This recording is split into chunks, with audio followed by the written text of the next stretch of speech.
So everybody, don't be alarmed. You're going to be able to leave, but I'm going to shut the bay door a bit so that we can see the screen, okay? So don't be nervous. I'll let you out. I promise.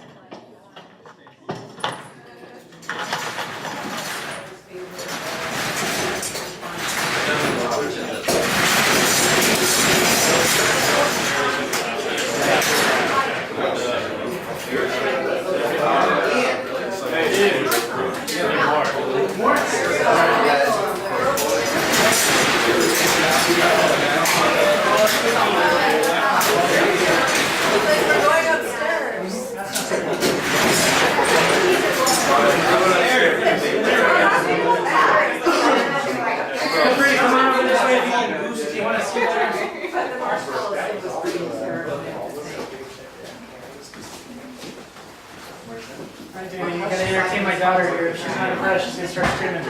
I have to entertain your daughter? Yeah, if she's not impressed, she's gonna scream. She's I'm not very good at kids. Babies are my weak spot when it comes to work. Anyways, folks, welcome to the Humbots Kickoff Party. My name is Daniel Rodriguez. I'm founder and president of Humbots DA.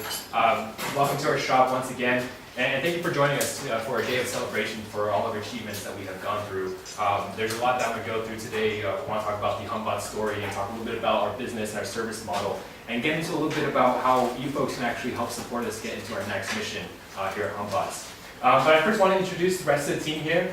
So we are a group of 7. I've already introduced myself, Daniel Rodriguez, but we do have Danny Kelly, who's here. We have Joe Snipes, Benjamin Neff. We have Tomas Jevons, Aaron Spurgeon, and Alex Orozco, who are all around here. So if you ever have any questions about anything, feel free to ask them. We'll be more than happy to help. But like I said, I really want to get into the story of Humbots and how we all came together. And basically how we came together is over an idea, it was over an idea of a new future. And this new future was to change the way how we collect data in the forest world, in the forest industry. And so it was something that many of us didn't really think about until we held a conversation. And this conversation was held with 3 friends. And so 3 friends one day got together after timber harvesting lab, and they went to go have lunch, and they were having a discussion about how difficult timber harvesting can be, how difficult timber cruising can be and whatnot. And so they were talking about how it can be dangerous, it can also be difficult. And when they were having the discussion, Ben actually had the idea of why not using drones with LiDAR sensors. And that's actually when Joe ate up the idea. He was super excited, he was pumped about it. And so a couple months later, Joe ended up going with the idea all the way to Google Startup Weekend. And Google Startup Weekend is actually where we first all met. This was an event held at HSU, Humboldt State University, where we had community members and students all create teams and pitch up to 30 more ideas. And so out of the 30 plus ideas that were pitched, only 8 were chosen. And Joe's was actually one of his ideas were chosen, and that was the use of LiDAR and drones. And so that day came on Friday where Joe needed to create a team, and after that people were creating teams of 8 or more. But Joe was the only other person until Danny Kelly actually came in and joined the team that day. But however, in order to continue in the competition, Joe needed at least 6 or more people to join his team. And so everyone else already joined teams, and I'm not entirely sure why they didn't join the Humbots team. Maybe it was difficult, maybe it was just when I first got the call from Joe on Friday night actually, I was super excited. Ben actually got the call, and I was there at the house with him. And he asked me, he's like, "Hey, do you want to go help Joe on Saturday and Sunday to go work on a presentation or a pitch for a company?" And automatically I said, hell yes. I wanted to dedicate myself once again to be at school for 48 hours. Life for a college student, right? Life for a college student. But anyways, we had 48 hours for us to come together and create a business pitch that we needed to present on Sunday.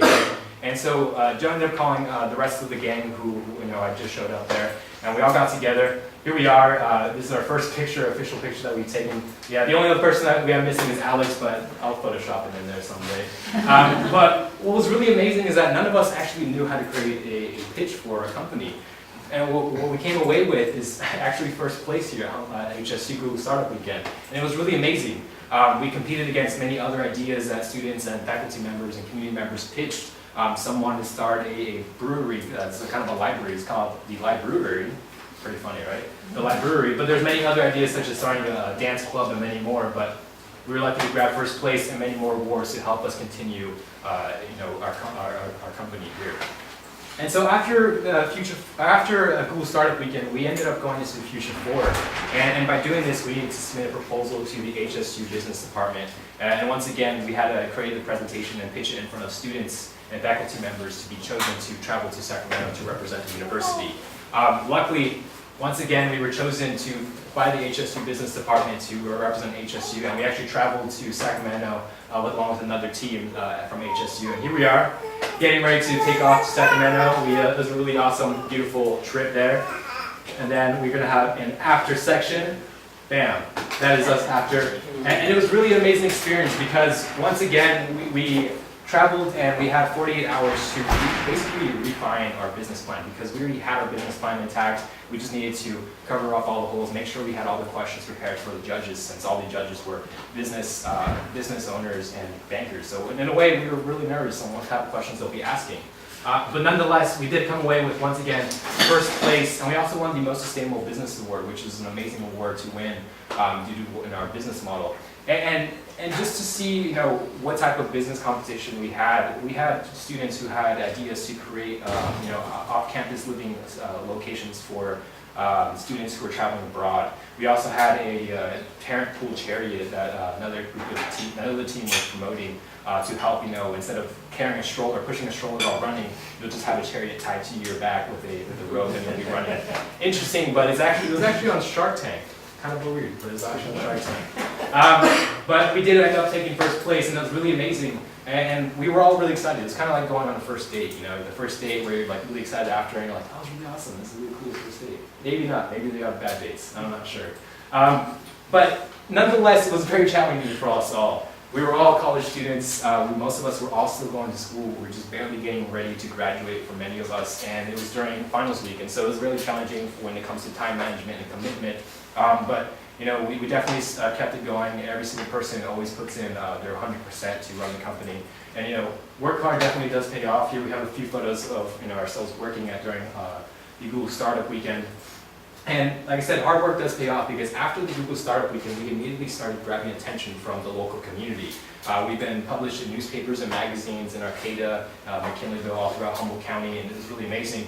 And the reason we're all 7 of us are still here is because we still have a passion about one thing that brings us together, and that's the idea of creating a new future. But at the same time, another passion that brings us together is our love for the forest. Every single one of us is basically a forestry student, except for myself. I'm an economics major. A little weird, but I do love the forest, I promise. But yeah, it's our love of the forest, and that's why we're here. It's what brings us together every single day. When we even started trying to timber cruise, we would be out there practicing, trying to figure out how are we going to do what we want to do.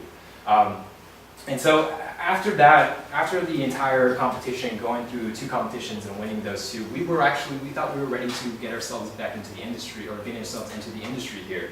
And so our first attempt to get ourselves out there was to go through timber cruising. And so we searched for local natural resource companies to get us a timber cruising bid for the season. And so this was our plan A. And this was basically our goal to bootstrap ourselves. And then we needed to purchase a drone, a LiDAR sensor, and a multispectral cameras along with the LiDAR software. And it was a lot of money. A lot of these packages were ranging from $40,000 to $300,000. And that's something that we didn't have in our pockets. And so we went to these natural resource companies and we said that we were able to timber cruise for them at the same time if we could still prototype our LiDAR. And they were really into it. However, we were a little bit late into the bidding season, so we were unable to get an actual bid for ourselves. But nonetheless, in a way, I always like to say that it was a good thing because now we had more time to develop our business plan and our business model. But this is a great first attempt that we went through. We definitely learned a lot and what we need to do to make sure we're able to get a bid next time. And so plan A didn't work. We ended up going with plan B, which was to find a drum builder. And we really wanted to do this locally. So we searched for drum builders, drum enthusiasts, engineers locally in Arcata, McKinleyville, Eureka. And we actually ended up finding a student who goes to Eureka High School, who just recently graduated, and he goes by the name of Henry Wotherspoon. And so Henry, who will actually be here very shortly, he's been building a drone. He's been helping Ben and I and many of us understand the electronics behind the drone so that if something goes wrong, we will be able to fix it. And so here we have Henry's on the left, Ben here on the right. We spent about an entire week and a half figuring out, how the motors are connected, how the ESCs are connected. And Ben and I could talk to you a lot about the drone parts and whatnot. But this is basically a little bit about what it's going to look like And so it will be here very shortly once we get it, once Henry gets here. And hopefully we could all be able to see it fly also in first-person view, which would be really awesome. But this drone will be 3 feet by 3 feet and it'll be really stable to carry our LiDAR sensor. And it would be really awesome to get it flying because I'm really excited. All the work that I've had, super excited. But yeah, with our drone almost here, we're almost there. We're almost at the finish line to get ourselves prototyping. However, our next mission of Humbots is to purchase ourselves a LiDAR sensor, LiDAR software, and also incorporation. And those things are just around the corner, and you guys definitely help us out, but I'll definitely get to that in a bit. And so now I talked to you a little bit about the Humbots story and how we all got together here, and how we're all still here and what the difference we want to make for the natural resource companies. But now I want to talk to you a little bit about our service model.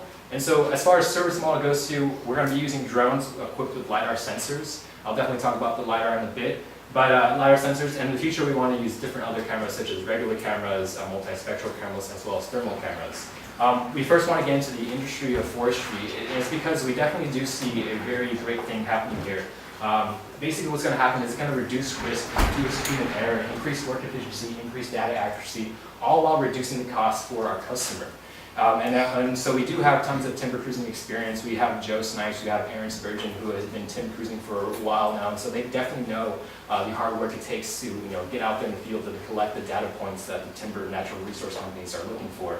And so it's very, very difficult work. And so how we plan on doing this is through the use of drones, the cameras and sensors, and I also want to talk about the applications that we could use it for other than forestry towards the end.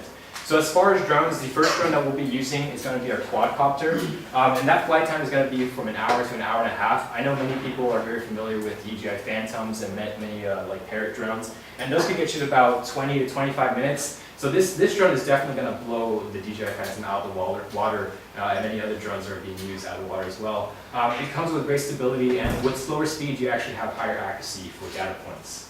The next drone that we do want to be using in the future is going to be called fixed wing, and these drones are going to be much larger and much heavier, but they're also going to have, they're going to be coming with longer flight times. They carry larger payloads that can carry a much heavier sensor with more accuracy, and it runs at faster speeds and increases efficiency for the company and the workers. And so that is really amazing. And who knows, maybe there's be many other drones to come. There would be octocopters, hexacopters, and many more that we could possibly be looking into for the future.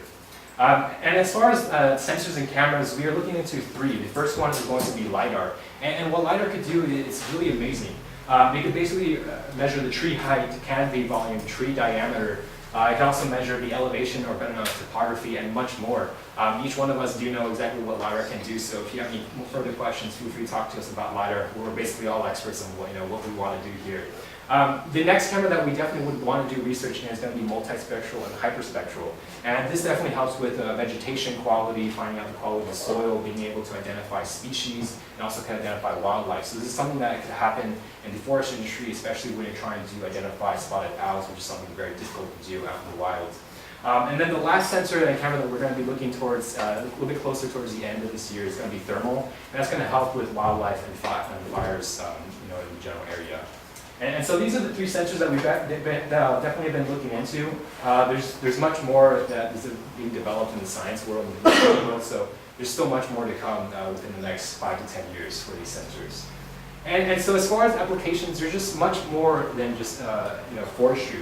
We can use it for utilities management to help monitor the quality of the power lines. We can use it for agriculture to help identify vegetation, disease, to help the quality of the soil, to make sure that their crops are being grown properly. With real estate, there's also 3D modeling. We could literally construct or go out to the forest, take these tons of data points through LiDARs, and digitally or 3D model construct that forest, or that piece of the forest for anyone. And so that's really truly amazing what we can do. It's also used for city management. We can use it for botany surveys and even research and development. One thing that I would really love to get into is something such as video games. We can use LiDAR for video games to create 3D worlds. It would be really amazing to even go use a drone LiDAR sensor and just fly over a piece of property and literally give that person a 3D virtual world for them to walk around with. And that's definitely capable with the LiDAR sensor and the drones. And it's really amazing what we could do with this. And so these are just a few things that we've been looking into. And there's, like I said, there's much more to come with this technology. It's just very endless what happens with drones and LiDAR sensors. And so that's a little bit about our service model and what we want to do here at Humbots. And one thing that we really need is the help from the community. And today we're going to be asking for your support. And this is an investment that you folks could be doing here today. And what we need help with is our goal is to raise at least $15,000. And that $15,000 will be going into our incorporation paperwork, our LiDAR sensor, and our LiDAR software. And we hope to have this by the end of summer so we can start prototyping out in the forest. We have tons of people already interested in having the property collect the data on. And that's really amazing. We just need to get to the next step, which is purchasing the LiDAR sensor and being able to get the software as well. But really, once we're able to do this, it's just endless opportunities for us to come. As an economist, I do a lot of reading as far as industry, market research. And one thing I definitely read about is that the commercial drone usage and the industrial drone usage is definitely going to go up in the next couple of years. Right now, it's about $2.2 billion business, and in the next 5 to 10 years, it's going to be $6.6 billion business. And so that's just plenty of room for us to grow, plenty of opportunity for us to spread ourselves into other fields. And it's just, like I said, endless things to do. And so now I spoke to you a little bit about the Humbots story, our service model, and how you folks can support us. If you have any questions, feel free to ask any of the bots here today. We're actually going to be going up to the top house very shortly for some dinner, I believe, correct? Yeah, and entertainment. For some dinner entertainment. We actually have a comedian here today. So if there are any questions here, let's go ahead and walk upstairs. Yeah. Thank you folks for coming over again.